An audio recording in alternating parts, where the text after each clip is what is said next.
ninguém aquele sigilo, porque pode colocar em risco, no caso, a apuração do inquérito, o dano ambiental, se ele revelar o segredo relacionado ao inquérito civil. A senhora quer perguntar? Por exemplo, o exercício da função, né? E se ele deixar o exercício da função de vier a revelar? Boa pergunta. Se ele deixar o exercício da função e vier a revelar os fatos. Presta atenção que nós temos que nos ater ao tipo penal.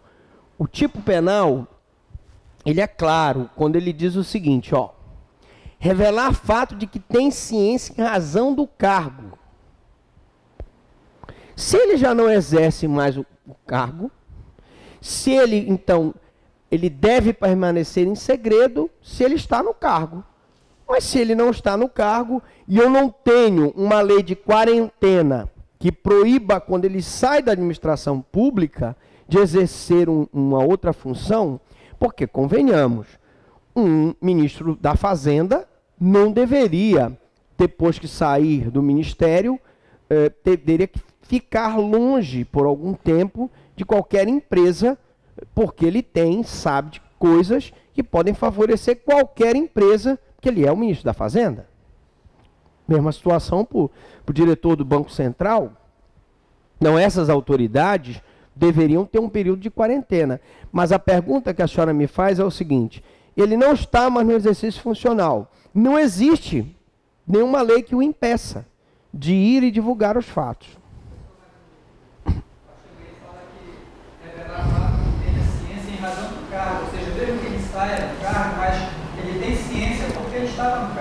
Que deva permanecer em segredo. A partir do momento em que ele sai, ele não tem mais o dever de segredo. O dever de segredo é o sigilo funcional enquanto ele está na função.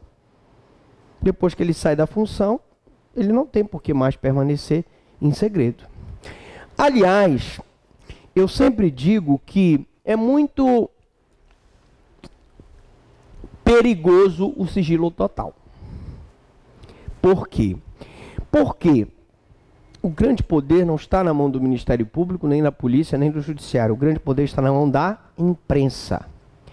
E a imprensa, divulgando determinados fatos, ela contribui verdadeiramente, às vezes para ajudar a sociedade. Então, como manter sigilo funcional? Claro, se a pessoa revelar, ele pode responder por esse crime de violação de sigilo. Mas como é que tu vais provar que ele violou o sigilo? Tu tens que provar. E se o repórter tem, por lei, o direito de não revelar a fonte que forneceu aquela informação, tu nunca vais poder dizer que foi o delegado que forneceu, ou que foi o promotor que forneceu, ou que foi o juiz que forneceu, ou o fulano ou o cicrano, a não ser que tu tenhas provas, que ele vá na frente de uma cadeia de rádio ou televisão e declare um segredo funcional. Quero dizer que existem vários colegas, juízes, promotores, delegados que respondem a processo administrativo por conta de revelação de sigilo funcional. Particularmente, eu só divulgo as minhas ações depois que eu as ajuizo. Enquanto eu estou em investigação, vocês estão calados. Estou calado, não falo nada. Investiguei, provei, ajuizei a ação, eu acho que é do interesse público divulgar. Mas eu tenho que ter muito cuidado, porque hoje nem a revelação de uma ação que pode beneficiar ou não a sociedade, a gente deve fazer sob pena de correr o risco de ser processado por violação de sigilo funcional. Então, vamos ver os elementos, né? Objetividade jurídica, crime praticado contra a administração pública, porque a proteção da administração pública é o objetivo. Crime subsidiário, e só se consuma se não constituir crime mais grave, né? E aí eu tenho uma série de legislações que impõem crimes mais graves do que esse.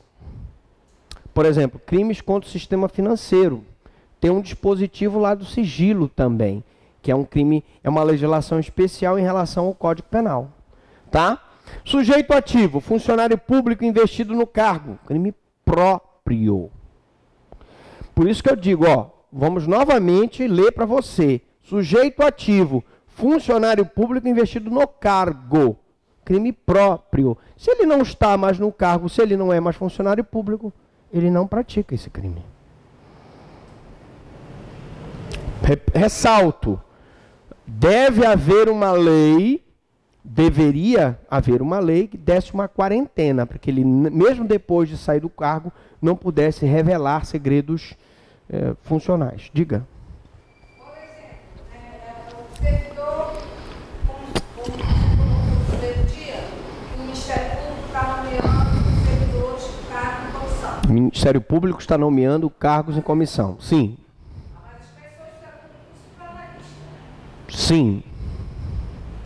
O cargo em si, por exemplo, ele como assessor promotor, procurador, ele vai ter conhecimento de segredos. Ele é, na verdade, deixa eu explicar, o Ministério Público está nomeando analistas, e aqueles que forem trabalhar com um promotor, eles recebem uma gratificação, que aí passa a ser um cargo comissionado.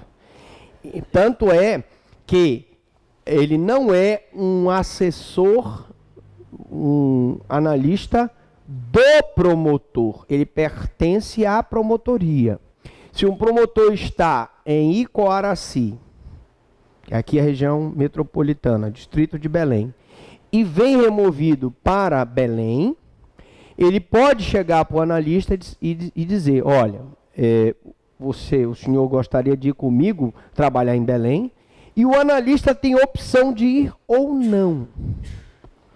Portanto, me parece que não existe nenhuma ilegalidade. Muito pelo contrário, o Ministério Público foi, nesse ponto, a única instituição que fez concurso para que fosse feito um critério meritório na escolha dos assessores.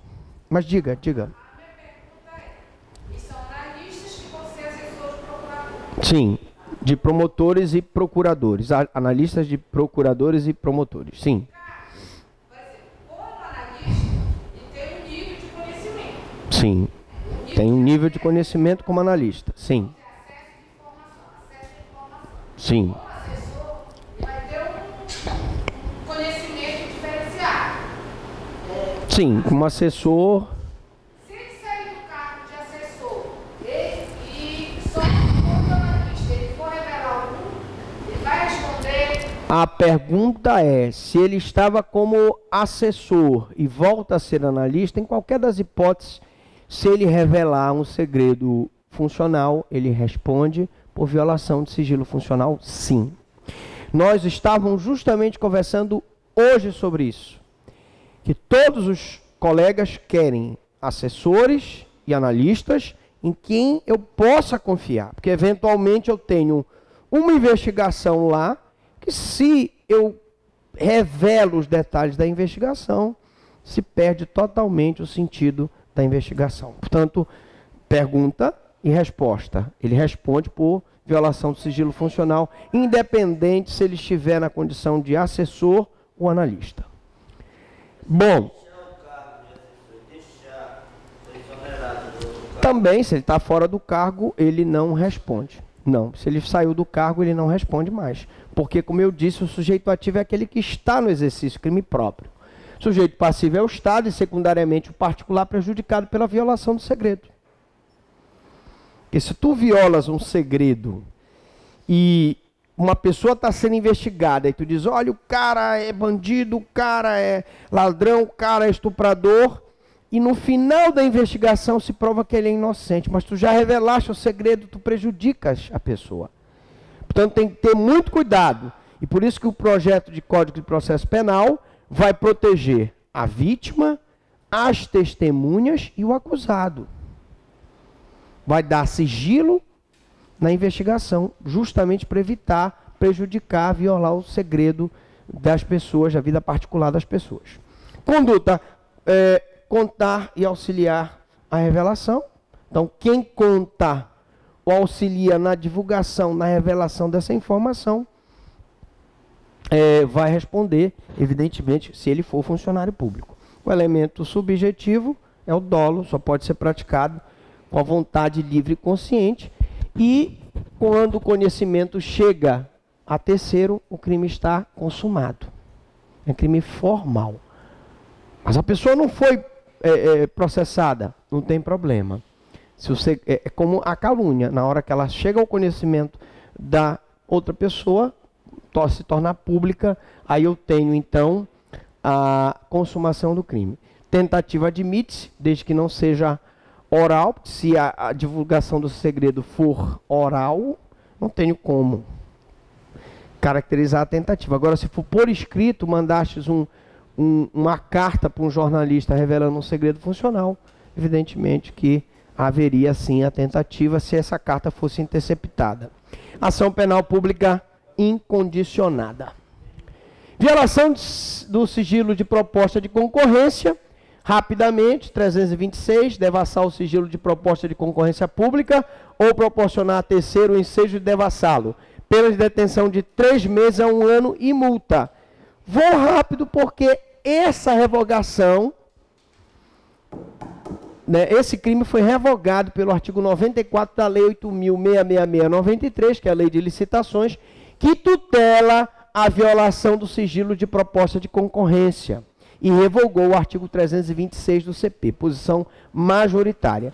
Mas para quem quiser, objetividade jurídica é a proteção da administração, sujeito ativo desse crime é o funcionário público, também é um crime próprio, sujeito passivo é o Estado, e secundariamente os licitantes que foram prejudicados pela revelação da proposta de concorrência. A conduta é tomar conhecimento indevidamente, e o elemento subjetivo é o dolo, ele só revela com a consciência do fato e vontade de produzir o resultado. Consumação com conhecimento do conteúdo da proposta por terceiros. Tentativa admite-se naquela revelação que não seja oral, seja por escrito, e ação penal pública incondicionada. Conceito de funcionário público, só para recapitular da primeira aula de crimes contra a administração.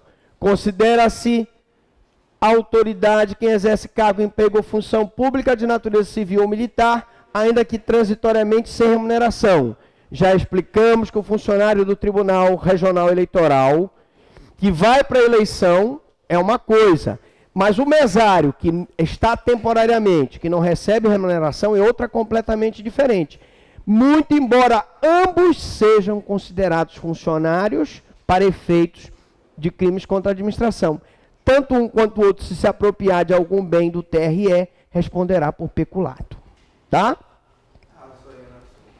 Na verdade, considera-se funcionário público, né? Os crimes desse capítulo são próprios, pois só podem ser praticados por funcionários públicos, no exercício da função pública, ou quem invoca a sua função para praticar o crime.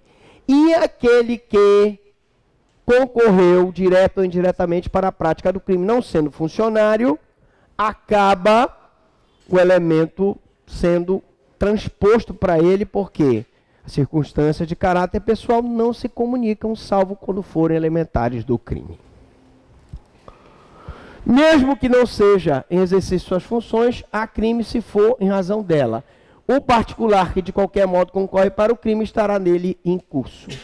Na próxima aula, nós vamos ver os crimes praticados por particulares contra a administração em geral. Pergunto, alguma dúvida? Alguma pergunta?